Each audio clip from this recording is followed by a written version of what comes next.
Dear Chaver, I just want to open up. I appreciate I can't be sitting any closer to you, but in this chabura, physical distance doesn't really make so much of a difference. So I'm going to open up with deep appreciation for the achnasa sorchim of shared, for the Mesiras Nefesh of everyone that was Meiser Nefesh, whether it be begufam and mamoinam, benafsham, to make this happen. And it's not so often that we're able to be chazer marmakum, that we always open up within every chabura. We'll start with the l'chaim. Avos Rav Nassan, the mission Avos teaches us. I ask each one of the chaver that are listening right now to partake. Another chaver is so important.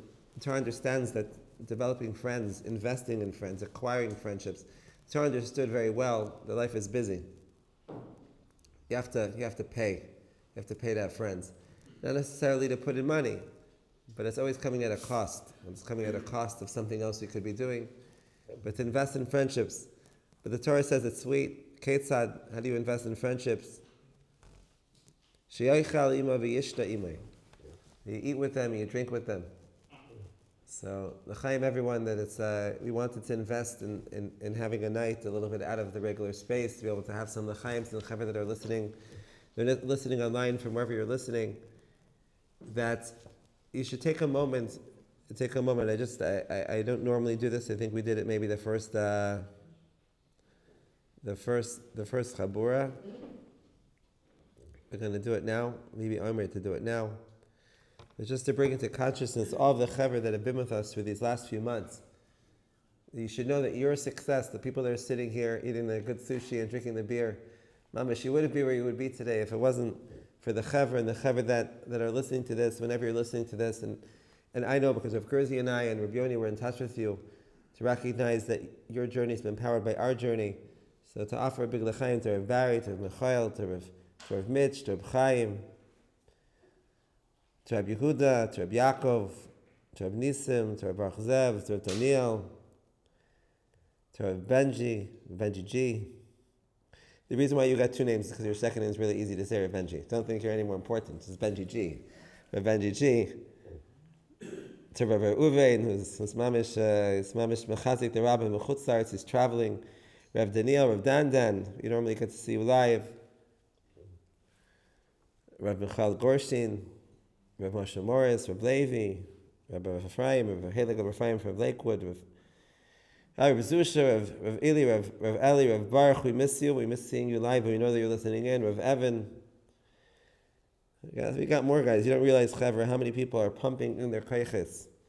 Rav Sidney out from the cold Canada. Rav Shmuel, we're missing you, Mamish. But we're thinking about you all the time. Rav Eliyahu, Mitzvah Yericha, Rav Feivel, Rav Shmuley, Rav David Kasavsky, Mamish, you're in the game. Rav Abba Cohen. Rav Alistair HaKadosh, if you're listening. Rav Alistair, you're always in the chabura.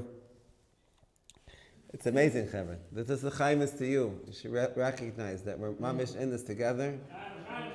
L'chaim, Chaver. We're thinking of you. Have a l'chaim with us. L'chaim. Okay, the hour's relatively late. So just be quick and short. But we're told in Parshas Shlach in Kriya Shema. We read it every single day. The Torah tells us, and I think that this pasuk is very much association for the time of Shovavim, as Rav Gerzi Mamish blew open, connected the dots in such a powerful way of understanding historically, sociologically, right, practically what Shovavim is for us. But I know for myself and for a lot of chaver, as Rabbi Gerzi said, different communities relate to it in different ways. But for many people, Shovavim is around this pasuk. Shmiras Abris, Shmiras Einayim. And the Torah tells us in Parsha Shlach, HaKadosh Baruch Hu delivers to us, V'lo sasur acharei levavchem mi'acharei einechem, that we shouldn't stray after our hearts, and we shouldn't stray after our eyes. Rashi, quoting the Medrash, says, this lashon of sasuru, by V'lo sasur, we find mitor haaretz, actually in Parsha Shalach, the lashon of spying, of looking out. is a lashon which is being used. And Rashi says the following: Halev v'ainayim he miraglim laguf. Right? Velos Asur Parsha Shlach was about the miraglim. So the eyes, the heart and the eyes are the miraglim of the guf. Mesarsivim lo es averos. They may not necessarily do such good things often, and they're bringing a person to averos. Ha'ayin roya v'halev chomed v'aguf oisa es avera. So here's a trifecta. The ayin sees, the leiv is chomed, and then the guf does the avera. Three-step process. The question that you've probably heard many times before, it's not a chiddush, but perhaps you haven't thought about it, is that this medrash, which speaks about this three-step process, is not actually the process that's described in the psukim. The Torah says, "V'lo sasur acharei levavchem v'acharei einechem," that a person shouldn't stray after their heart and after their eyes. So the question is, how does the process work? Is it that my eyes see, shviras einayim, and then if a person, chas v'shalom, is not careful in shviras einayim, they see things that they shouldn't see, consciously, intentionally, they were exposed, they should have been more careful, and then because their eyes see, right, as Rashi says, ayin roya v'alev chomed, and then because of that, the leiv is chomed, and because of that, a person is not able to stop themselves from doing an avera. The pasuk says that differently. The pasuk says, "V'lo sasuru achrei levavchem v'achrei einechem." You shouldn't go after your leiv. You shouldn't go after your eyes. So how does it work?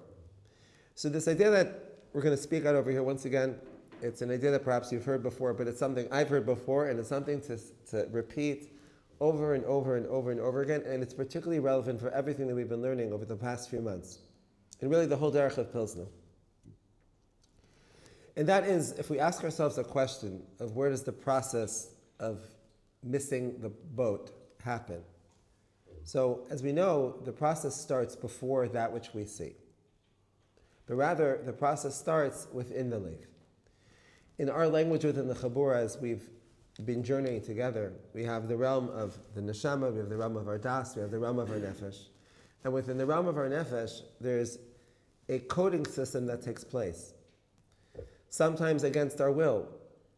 And within that coding system of the nefesh, what takes place is that we go through an experience. I was recently discussing with one of the Bnei Chabura, right, from a biological perspective, right, that Rabbi Gerzi speaks about this very often, the way that memory works through associations, is that I, you, each one of us go through an experience, and when we go through an experience, so the emotions and the state that we were in through that experience, we went on a roller coaster, we went on a plane, we saw a dog, all of that emotions and the thinking, the hirhurim, and the emotions that we experience become coded into that memory. And then what happens, very quickly, we may not be aware of what's taking place, is that then when we come to that situation again, when we can become, in our language, triggered by a situation, we see the dog, we see the roller coaster, we see the person, we hear the sound, we hear the song, we see a color, whatever it might be. What happens is that there's a very quick process in which that memory becomes triggered and brings along with it that hirhurim, those thoughts and those emotions that come along with the process. And this is the way that humanity functions. And a person can live to 120 functioning that way, unless they choose to be a ben adam. So of course he says, before ben Torah there's ben adam, and to be a ben adam is a person takes that accountability for recognizing that I don't need to follow the same cookies process, right, that we see on technology taking place all the time. I visited a website once and it seems to just somehow pop up. It must be min hashemayim, right? That, I heard someone say, it must be min hashemayim that I'm going to buy from that company. Okay, maybe you can say that, min hashemayim. But we do that all the time because we blame Hashem for all the things. That's the way that I am. But if we recognize that that's just the cookies, that's just the way that the memory works, that's the way that the nefesh works, we have the ability to be able to make that shift. And this is something which is very authentic and real. And I think that each one of the Chabura, mamish, courageous warriors, not just as Rabbi Gerzi said, to be satisfied with You should pick up your hands. There you go. Not just to be satisfied with Yiddishkeit in the Gemara in the morning and the base Knesset, but mamish to conquer what Hashem wanted. These are Hashem's soldiers. This was the title of Weinberger's recent Shiurim. Hashem's soldiers. To be out there in the world and to create this tikkun, that Rabbi Gerzi explained through the alignment of Gashmias. As each one of you guys have embarked in this journey, and we've opened discussions and challenged you, and each one of you have been real in your own way to recognize, hey, I have some negative cookies going on. I have some negative programming that my nefesh has bought into around my belief system, around Gashmias, my belief system about money, my belief system about wealth, my belief system about the connection between money and worth, between Gashmias, right, between control and Gashmias, and everything else that's there. So when we speak about Lo Sasur Achrei Levavchem V'Achrei Einechem, what's being shared over here is to recognize is that which you're going to see is based off of your filter.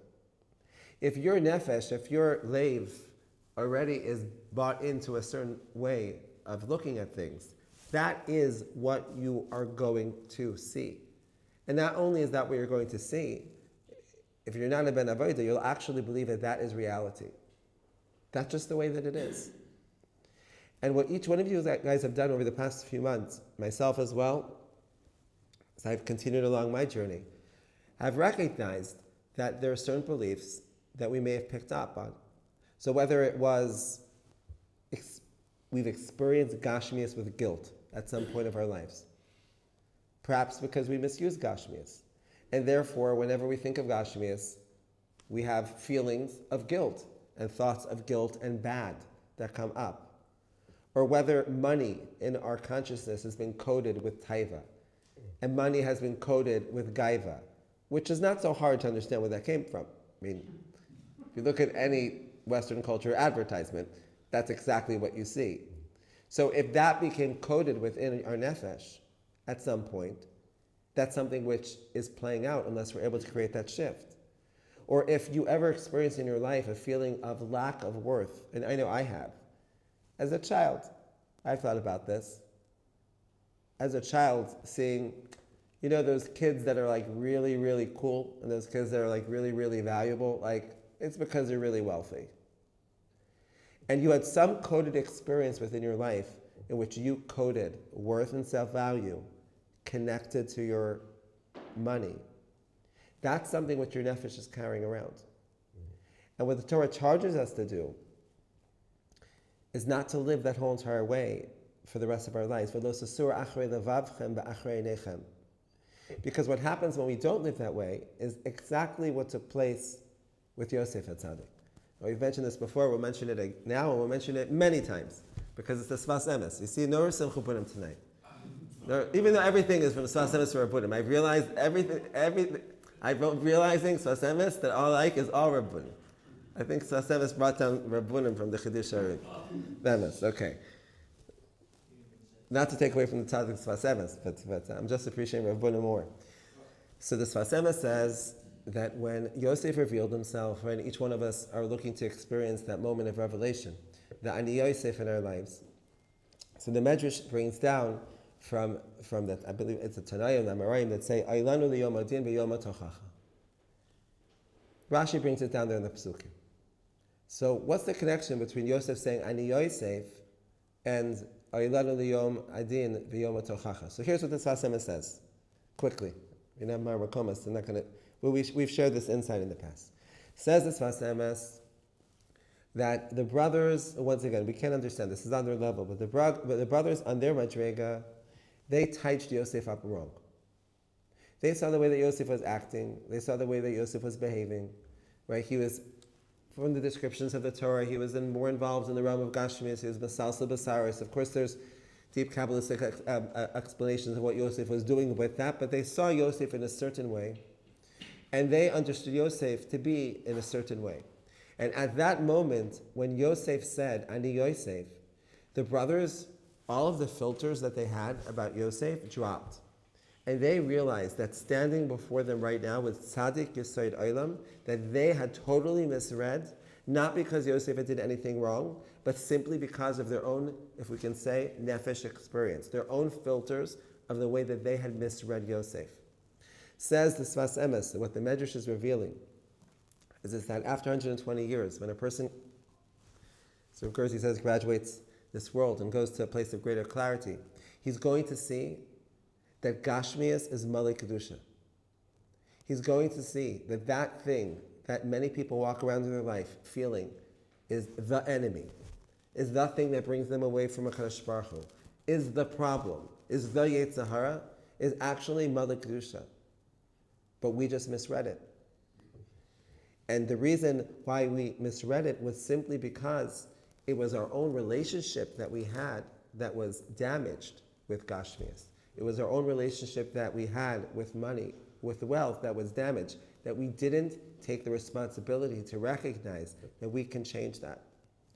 Something I discussed with Rabbi Gerzi a bunch of years ago that was very powerful. I asked him a real question. The question is that it seems almost unfair.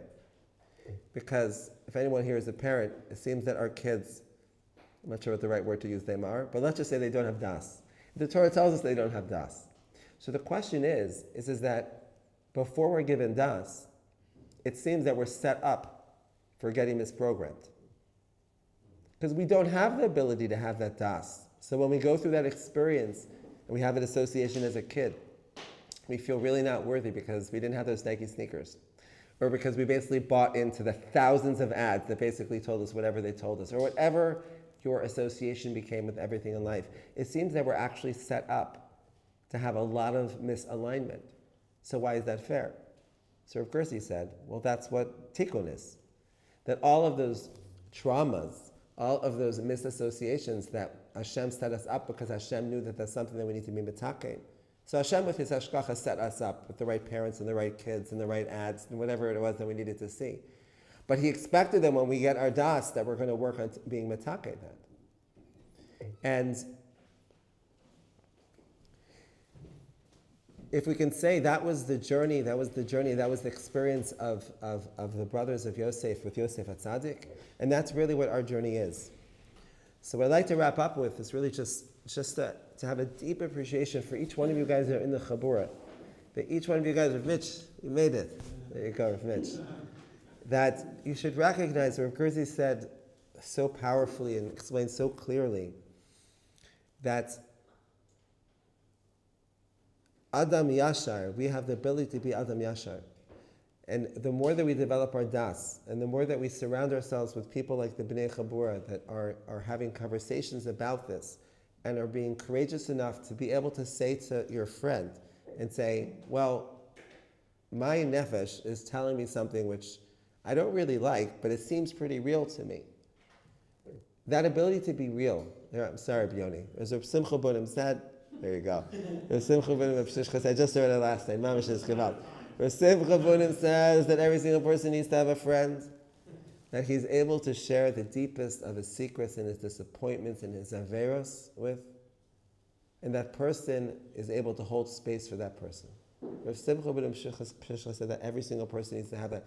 Baruch Hashem, Ashreinu that we're in a Chabura, and thank you very much, Rabbi Gerzi, for guiding us how to be able to do that. And for the Chaver that are listening online, that sometimes they feel that you're alone, the invitation is there to reach out. As we've said all the time, you don't have to, either to myself, to Rabbi Gerzi, or other Bnei Chabura, to be able to have that space, to be able to say, I've picked up some junk along the way, but to recognize that we have the opportunity, and it seems, as we've heard today, is a Shovavim is the time that if you put in that effort, you put in that ratzon, you put in that sincerity to say, Hashem, there's a lot of garbage that my nefesh has kind of picked up. Thank you, Hashem, for that garbage.